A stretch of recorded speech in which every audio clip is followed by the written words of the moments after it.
ऐसे जलसे में तकरीर कर रहे थे तो एक बुढ़िया औरत अपन बकरी लेके पहुंच गए, छगड़ी और के बकरिया के दाढ़ी रहा, ले जाए ठड़िया सामने, कहती इमाम आदम ही बताओ कि तुम्हारी दाढ़ी बढ़िया है कि हमारे बकरी की दाढ़ी बढ़िया है।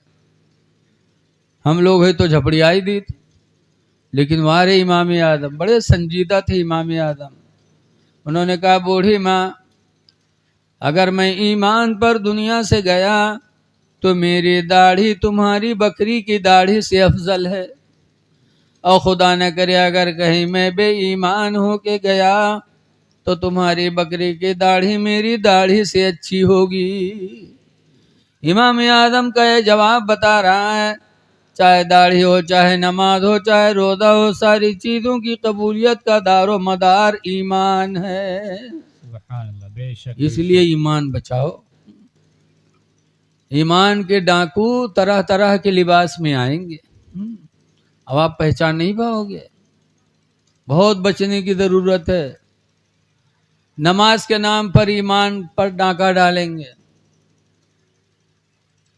मौलाना अब्दुल मुस्तफ़ा आदमी अलैहिर्रहमा लिखते हैं कि एक मुर्गा एक पेड़ पर बैठा कुकरू कू कर रहा था।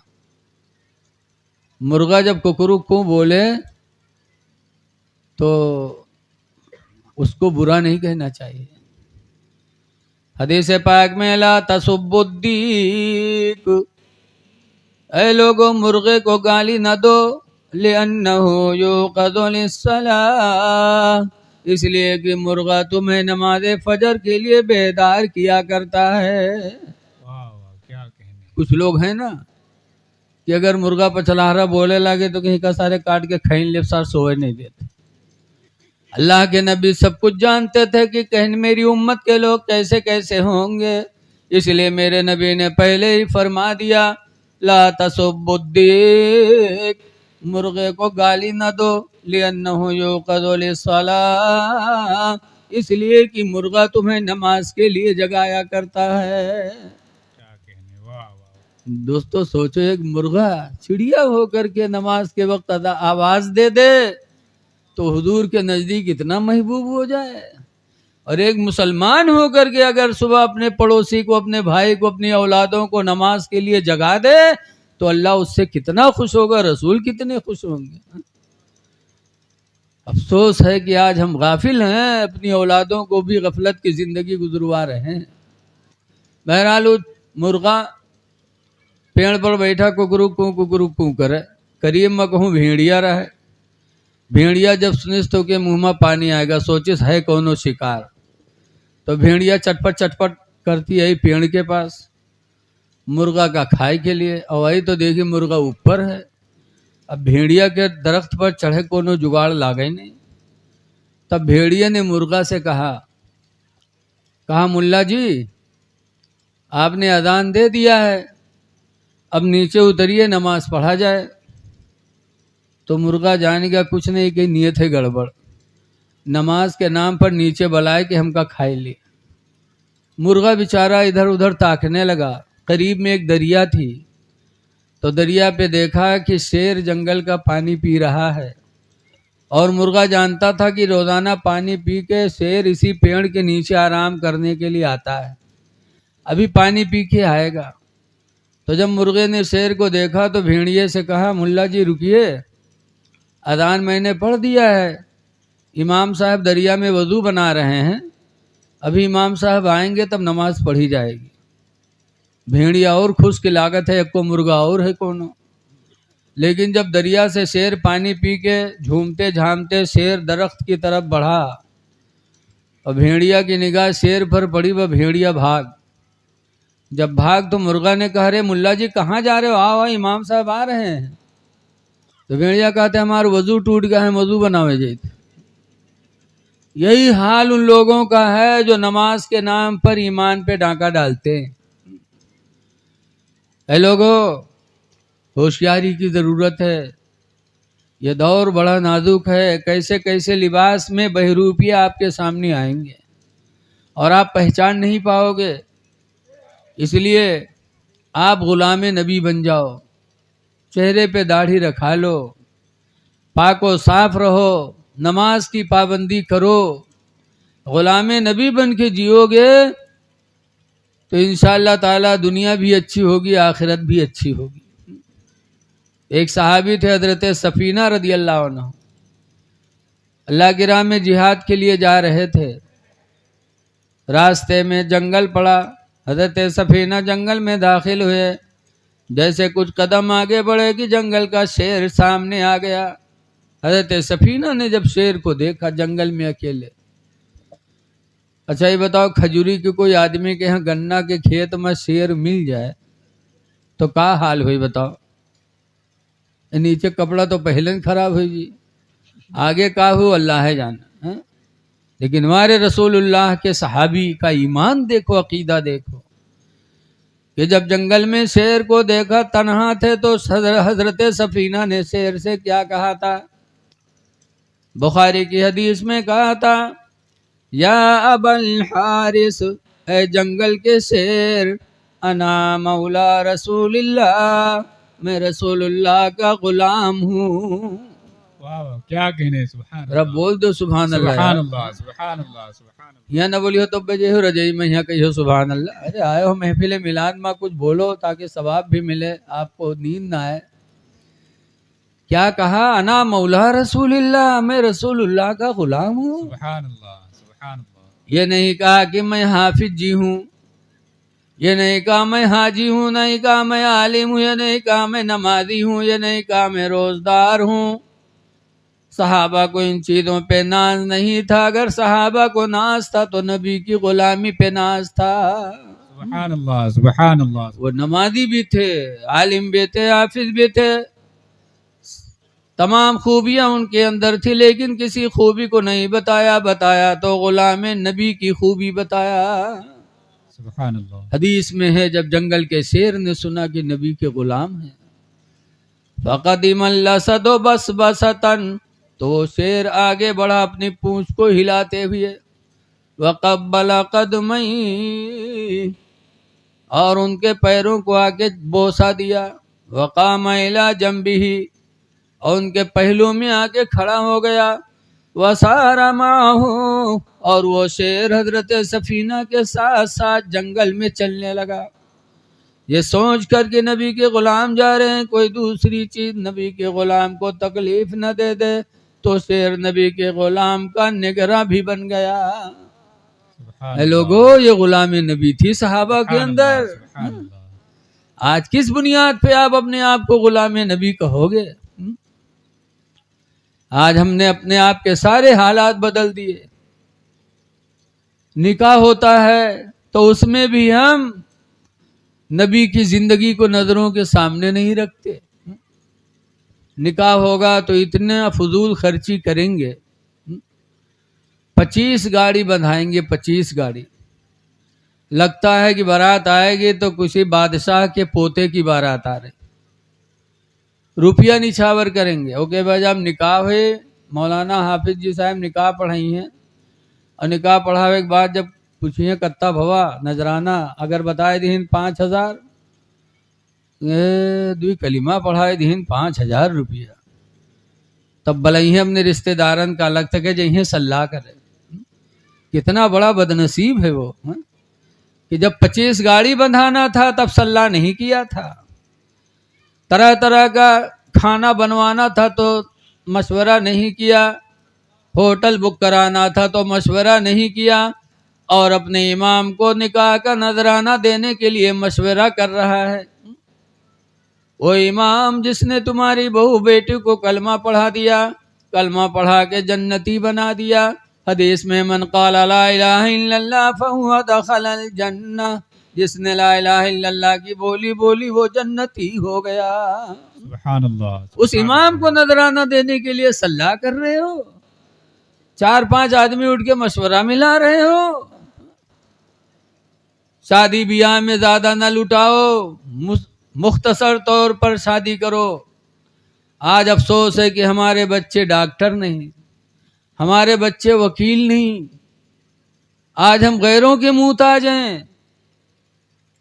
अभी बस्ती जिला में एक शादी हुई, एक सेठ साहब छत पे चढ़ के और 500 के नोट लेकर के 30 लाख रुपया बारातियों पे ऐसे लुटा दिया। मोबाइल में आया था, बताओ। और लड़का क्या करते हैं, बम्बई में यह भगोना धोवा था। अरे 30 लाख रुपया तुमको अल्लाह ने दिया था तो तुम अपने लड़के को MBBS बना देते, डॉक्टर बना देते, वकील बना देते। आज डॉक्टर भी उस इंसानियत के दुश्मन हो गए।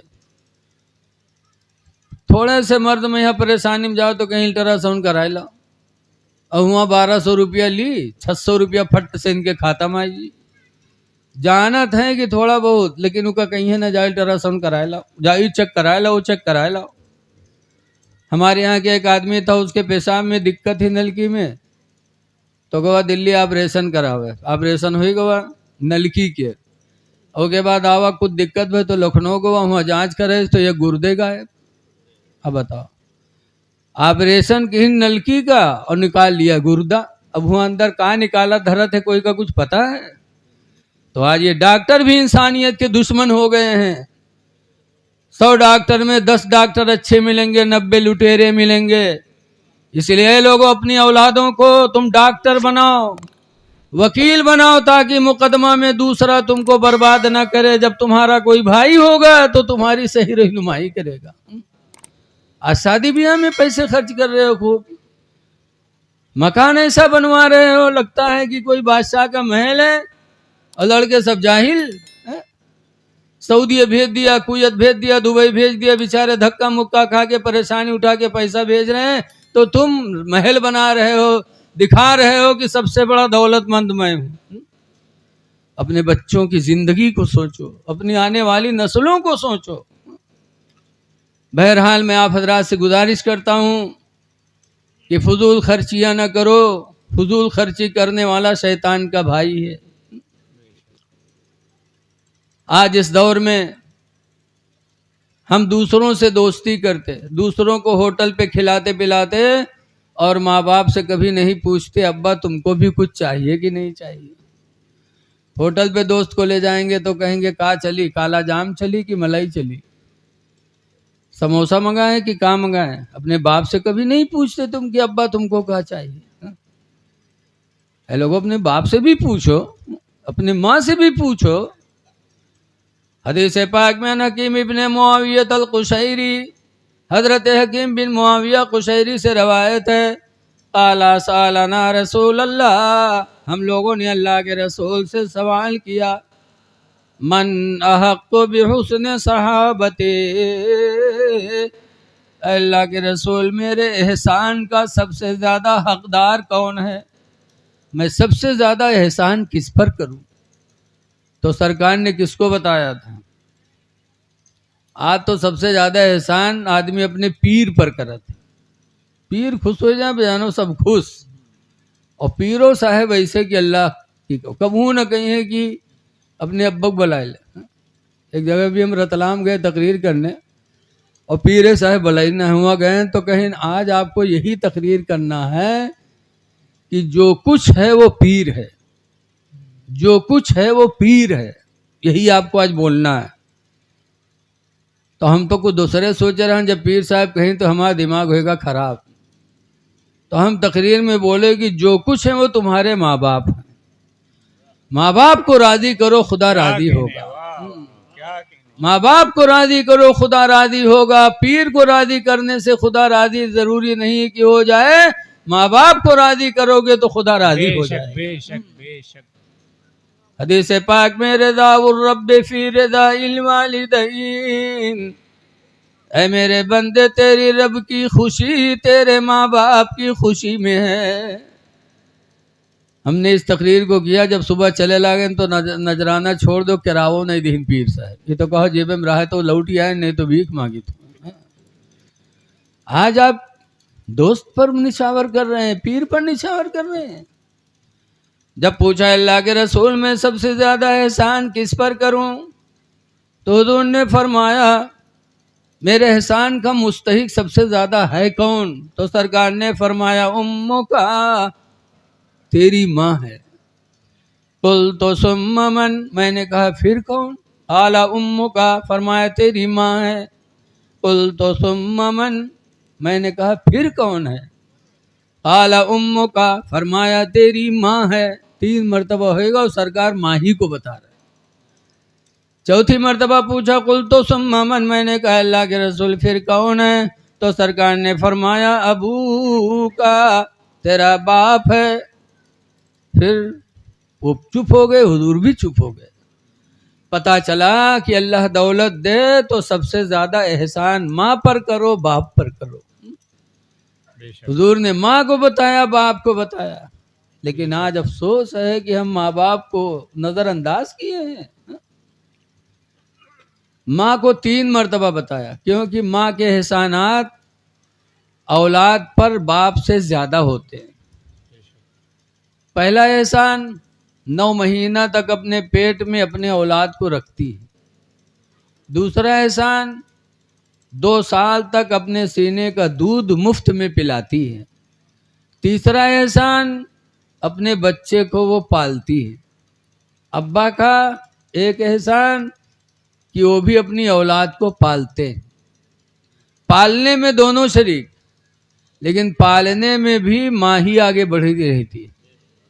देखे थे अब्बा सुबह हुआ तो खाए वाए के चले गए काम करे, और जब शाम के लौटे तो लड़के वक्त बड़ी मोहब्बत से ले हैं, तक हुलुलुलु करी हैं, और जहाँ नाक बुल्लू से निकली बके ले पकड़ी करे, ले जाएगा उठाओ।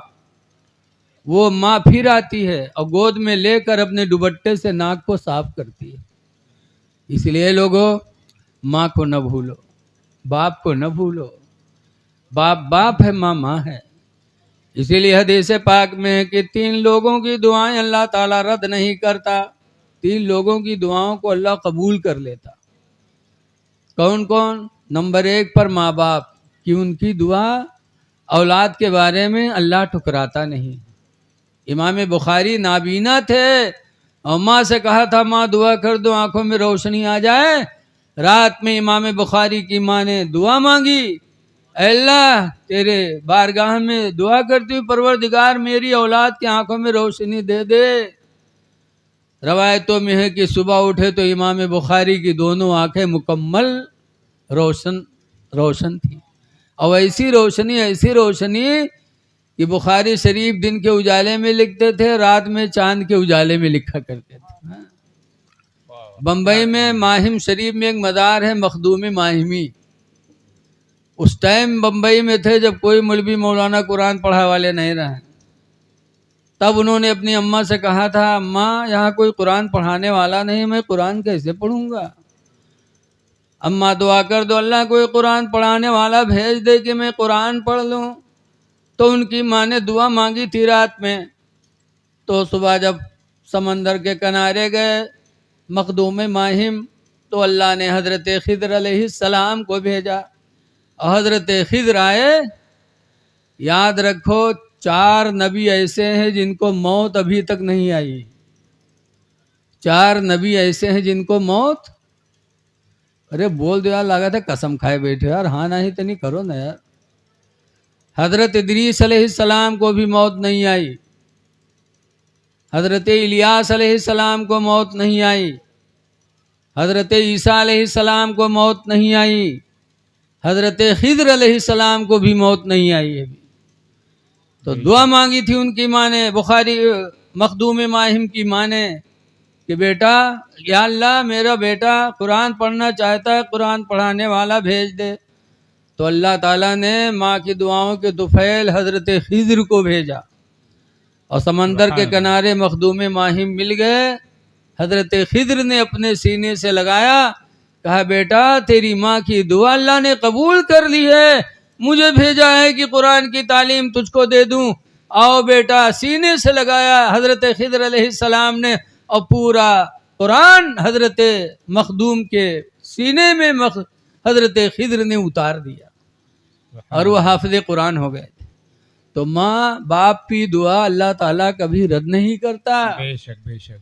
दूसरे नंबर पर मुसाफिर कोई सफ़र में हो, बाहर हो, और उसका सहारा बन जाओ और वो दुआ दे दे, तो उसकी दुआ अल्लाह कबूल कर लेता।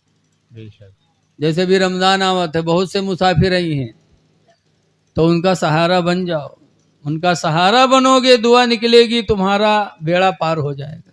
बेशक बेशक। लेकिन आज आदमी औरत से मजबूर है।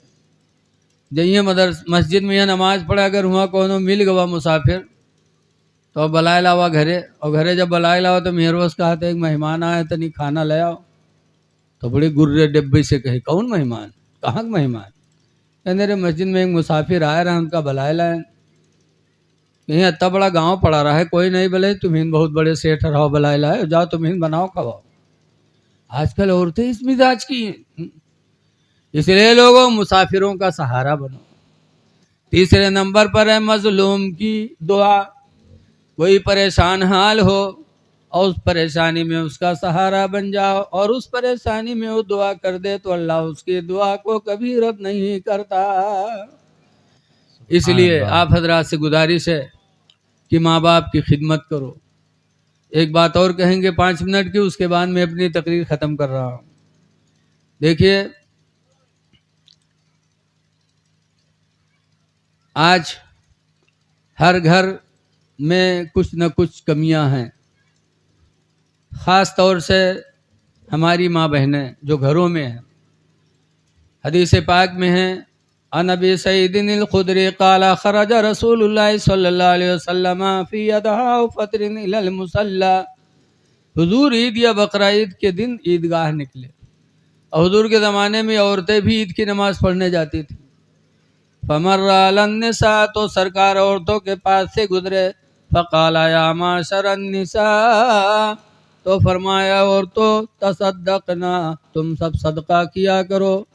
इन्नी रअयतुकुन्ना अक्सरा अहलिन नारी, मैंने तुमको जहन्नम में ज़्यादा देखा है, सदका करो।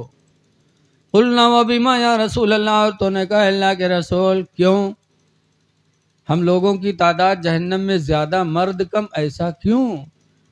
तो हुजूर ने फरमाया उसकी वजह यह है तकफुरुनल आशीरा, तुम शौहरों की नाफरमानी करती हो, शौहरों की नाशुक्री करती हो। नाफरमानी नाशुक्री की बुनियाद पर तुम्हारा ठिकाना जहन्नम होगा। पता चला कि जब कोई औरत अपने शौहर की नाफरमानी करती है, नाशुक्री करती है, तो अल्लाह उससे नाराज़ होता है। लिहाजा हमारी माँ बहनें अपने शौहरों की फरमा बरदारी करें, नाशुक्री न करें। लेकिन आज देखा जाता है ज़िंदगी भर जौन कहें ले आओ, अगर यकम चूक जो तो फौरन कहें तुम हमका ज़िंदगी भर जलायो, तुम हमका कबहू खुश रखो, फौरन पानी फेर देती। और दूसरे नंबर पर सरकार फरमाते वतकस्सुरुनल लाना, और तुम बद्दुआएं ज़्यादा करती हो, इसलिए तुम जहन्नम में ज़्यादा जाओगी। बद्दुआ में भी बहुत माहिर है। अगर मर्द से खुश हो जाइए तो कहे तुम तो हमरे दिल के टुकड़ा हो, तुम तो हमरे आँख के तारा हो। अगर तन को गड़बड़ान तो कहीं मर नहीं जाते कि मुंह देखे कि रोजी न हो, फौरन बद्दुआ। ये बद्दुआ की वजह से भी औरतें जहन्नम में जाएंगी। ऐ मेरी माँ बहनों, बद्दुआएं न मांगो। तुमने तो उस नबी का कलमा पढ़ा जिस नबी पर ताइफ के अंदर लोगों ने पत्थर बरसाए, पिंडलियां जख्मी हो गई, नबी के जूते खून से भर गए थे। ऐसे मौके पर हुजूर ने बद्दुआ नहीं मांगी थी, बल्कि दुआ के लिए हाथ उठाकर दुआ की थी, अल्लाहुम्मा इहदी कौमी, अल्लाह मेरी कौम को हिदायत दे दे, फ़इन्नहुम ला यालमून, इसलिए कि ये मुझे जानते नहीं हैं। तो हमने तो उस नबी का कलमा पढ़ा है जिसने पत्थर खाने के बाद बद्दुआ नहीं की बल्कि दुआ मांगी। इसीलिए किसी कहने वाले ने कहा है कि सलाम उस पर कि जिसने बादशाही में फकीरी की, और सलाम उस पर कि जिसने गालियां सुनकर दुआएं दी। आप हजरात से गुजारिश है कि ऐसों की सोहबत इख्तियार करो जिससे आपका ईमान अमल महफूज रहे। हजरत इमाम आदम 62 साल के थे। किसी ने पूछा आपकी उम्र कितनी, तो कहा 2 साल। अरे आप 2 साल के? कहूँ तो 62 का, लेकिन मैं 2 ही साल का समझता हूँ। कहा क्यों? कहा 2 साल मुझे हजरत इमाम जाफर सादिक रदियल्लाहु अन्हु की सोहबत में मिले हैं। असली ज़िंदगी वही है। इसलिए बदमज़हबों से बचो, बदमज़हबों से रिश्तेदारियां भी मत करो, वरना ये रिश्तेदारी और ये ताल्लुक हो सकता है हमारे ईमान पर डांका न डाल दे। इसलिए गुजारिश है, ईमान और अमल की हिफाजत करो, नमाज़ों की पाबंदी करो। दुआ है कि अल्लाह तबारक व तआला इस जलसे को कामयाब फरमाए।